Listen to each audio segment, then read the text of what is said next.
Party మరి పెద్దలు కూడా ఇప్పటి వరకు మన రాష్ట్రంలో మరి ఉద్యోగాలు కూడా దాదాపుగా 54,000 వరకు నిన్న ట్రాన్స్జెండర్స్ తో సహా భర్తీ చేయడం జరిగింది.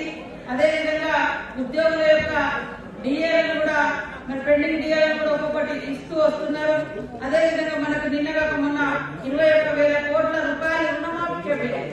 వాస్తవానికి చిరు ఉద్యోగులుగా చిన్న స్థాయి ఉద్యోగులుగా ఫీల్డ్ అసిస్టెంట్ కానీ అదేవిధంగా టీచర్స్ కానీ మరి వీళ్ళందరూ కూడా నా శాఖకు సంబంధించిన వాళ్ళే ఆశా వర్కర్స్ కానీ ఇతర చిరు చిరు ఉద్యోగులు ఉన్నారు. వాళ్ళ సమస్యలను సకాలంలో పరిష్కరించాలని మా క్యాబినెట్ లో కూడా మేము డిస్కస్